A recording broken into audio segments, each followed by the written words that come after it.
senhor presidente, deputado Zezinho Albuquerque, deputado Duquinha, Dedé Teixeira, Cineval Roque, Bete Rose, Roberto Mesquita, Ferreira Aragão, Camilo Santana, Miriam Sobreira, Eliane Novaes, deputado professor Pinheiro, que encontram-se no plenário.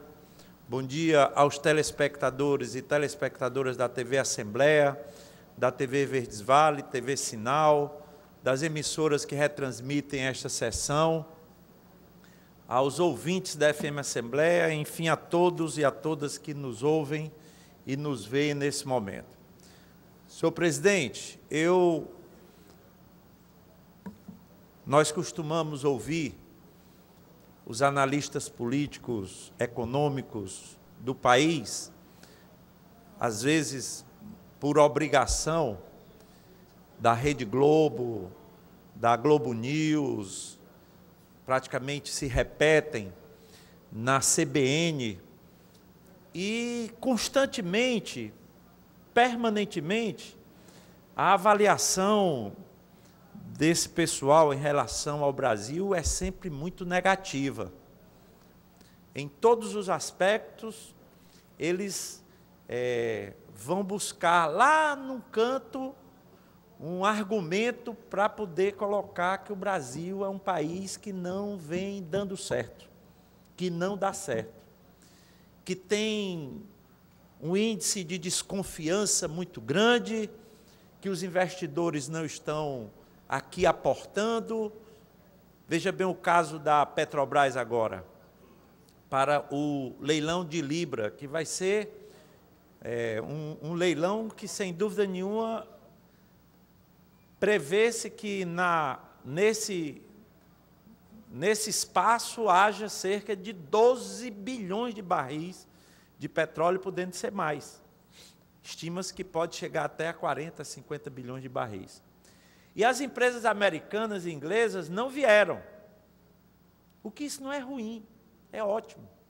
Para o Brasil é excelente. Porque essa turma aí, ela fica no México, fica lá nos países ali do Oriente Médio, e são sempre defensoras dos interesses americanos. Elas são instrumentos econômicos dos interesses americanos. Então, o Brasil não vai perder nada.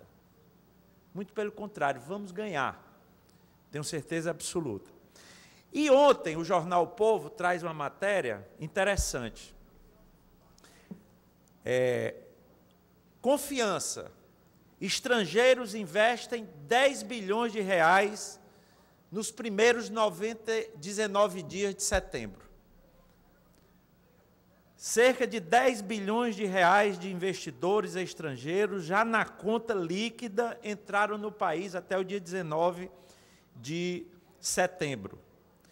E engana-se quem creditou esse movimento ao efeito da decisão do Banco Central americano de que vai continuar jogando moeda, jogando dólar, cerca de 80 bilhões de dólares no mercado, na economia.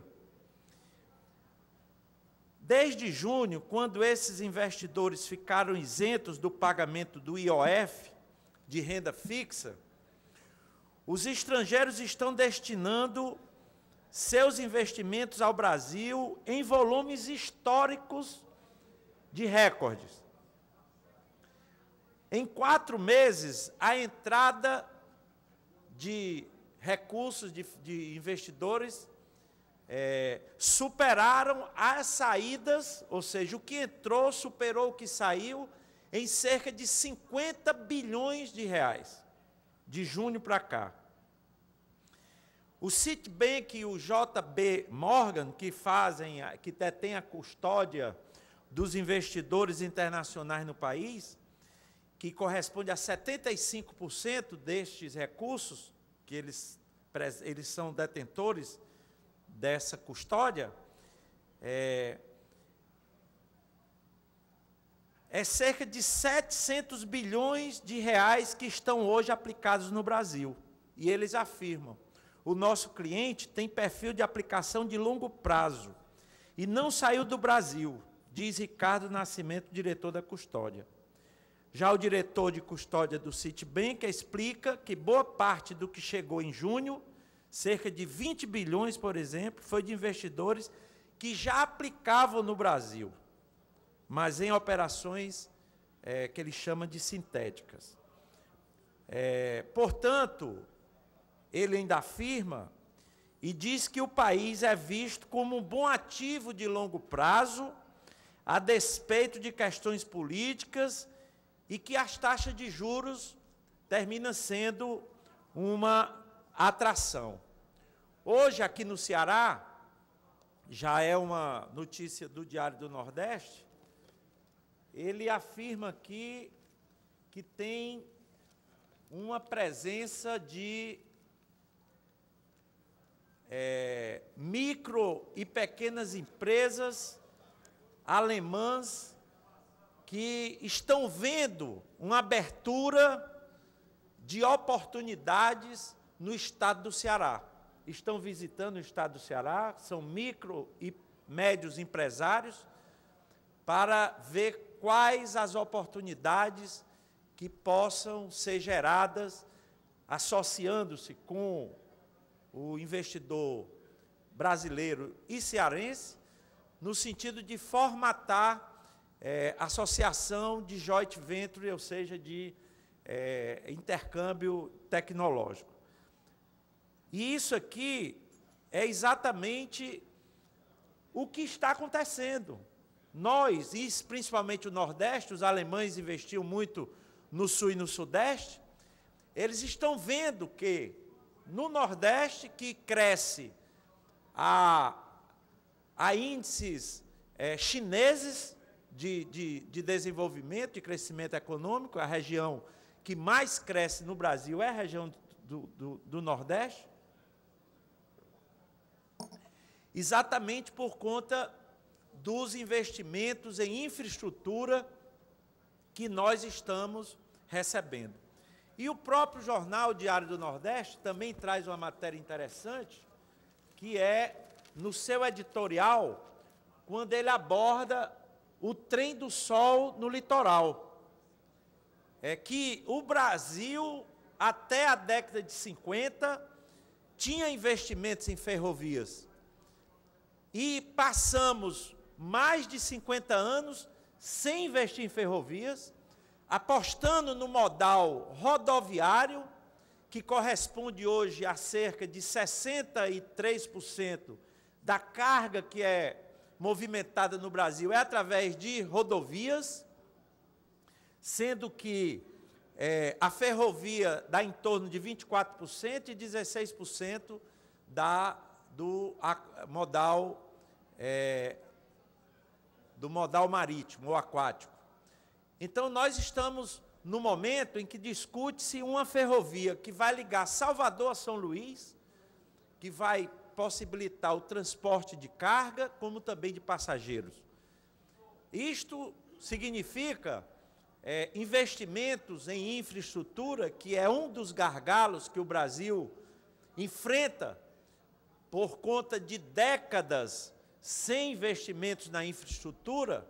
Pelo contrário, a nossa infraestrutura foi se deteriorando, foi sucateando ao longo desse tempo, por desprezo para com o Brasil, e as nossas rodovias foram e estão sendo recuperadas, em grande parte sendo duplicadas, exatamente por conta desse longo período que passamos sem que houvesse investimentos na infraestrutura e, consequentemente, dificultava ao Brasil a desenvolver-se. Pois não, professor Pinheiro?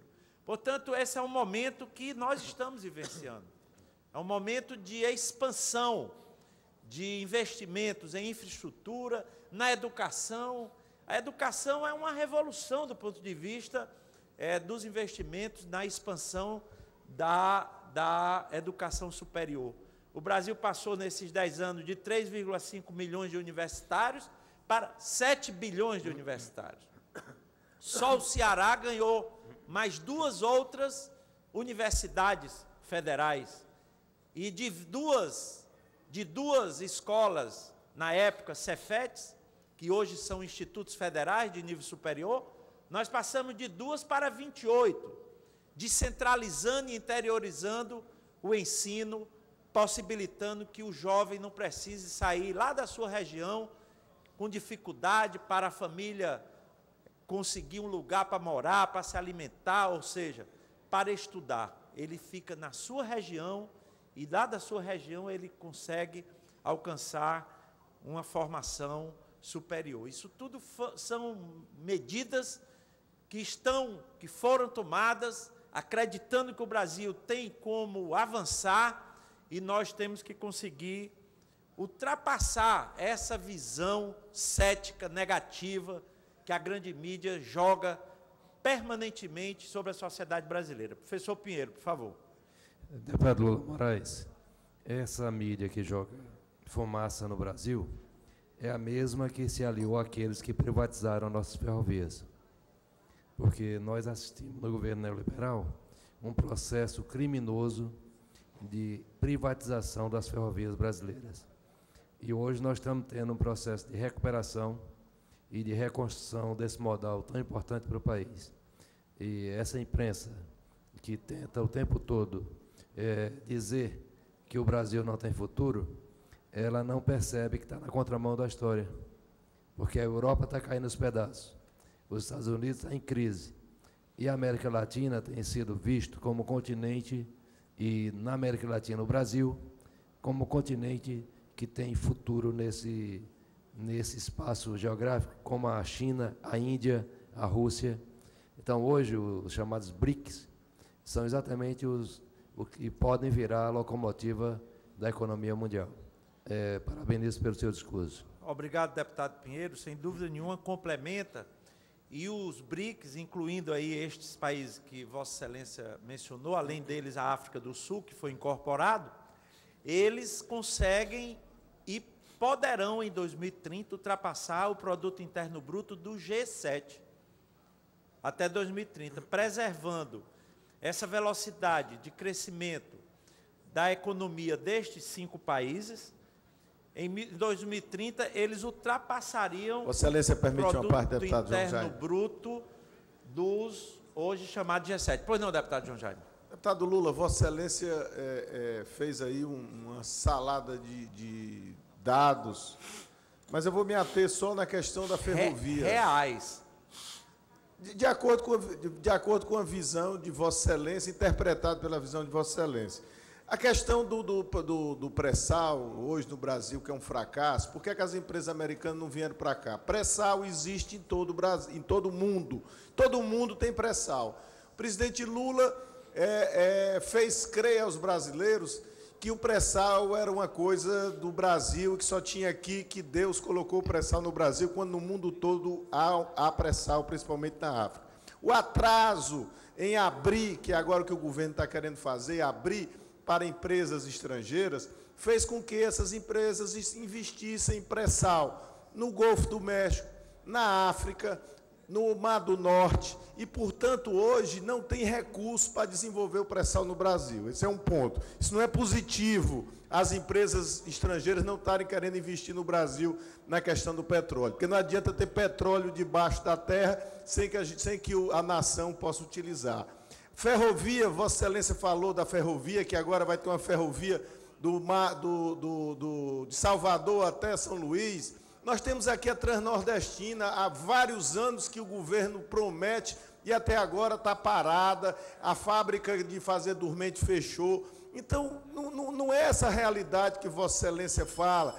A questão da privatização, deputado, que o deputado Pinheiro também falou, professor Pinheiro, o governo agora trabalha para privatizar as estradas, para privatizar os aeroportos e também não consegue, da iniciativa privada, por falta de credibilidade, quem queira investir nessas privatizações feitas por aqueles que, num passado muito recente, contestaram as privatizações que hoje levam sucesso à telefonia e a vários outros setores que foram privatizados.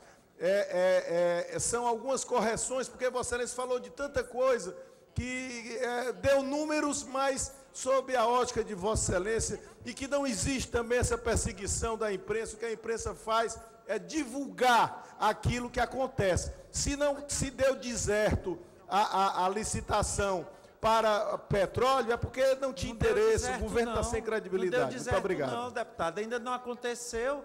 É dia deu 23 deserto de outubro. das estradas. Não, também não deu isso. Isso é um momento. Das estradas já deu. É uma nova forma de fazer. Enquanto no tempo que Vossas Excelências do PSDB tucanos vendiam o Brasil e fizeram com que os pedágios da rodovia fossem superfaturados, essa era a realidade. Os pedágios foram superfaturados, as empresas ganharam e não fizeram os seus contratos acontecerem. Veja o caso de Florianópolis, aqui de Santa Catarina. Ganharam uma multidão de recursos, um volume grandioso de recursos, e não fizeram o projeto de duplicação que estava previsto lá em Santa Catarina, por um preço altíssimo. Hoje, você tem como proposta um pedágio reduzido. E estes analistas que Vossa Excelência se alia, eles dizem isso. O governo quer que haja um pedágio pequeno, ao contrário do que acontecia na época dos tucanos, do PSDB. Esta que é a contradição, a diferença. Há uma diferença grande nisso. E o do pré-sal, as empresas que não vierem, e existem outras empresas inscritas para participar, quando for dia 23 de outubro, nós vamos aqui discutir se foi ou não foi benéfico para o Brasil. Porque o Brasil está se aliando com parceiros que não querem só tirar o proveito do Brasil, como sempre foi a vida toda. Submissão. O Brasil era um país submisso. Até tirar o sapato e a meia para entrar nos Estados Unidos, os embaixadores brasileiros submetiam-se. Hoje não. Hoje nós estamos buscando um caminho próprio, de uma forma que possa tirar proveito para o Brasil. O do pré-sal, por exemplo, é numa forma de partilha. O partido de Vossa Excelência defendia lá concessão, entregar tudo que estava lá garantido para os estrangeiros vir aqui buscar e levar o máximo de lucro. Era isso que vocês defendiam lá na hora da discussão da partilha. Pois agora, quem for entrar vai ter que deixar o máximo de lucro para o Brasil. Essa é que é a diferença. É uma defesa de um Brasil para avançar, desenvolver e crescer com seu povo, e o seu projeto, que é um projeto de vender o Brasil para os interesses estrangeiros. Muito obrigado, senhor presidente.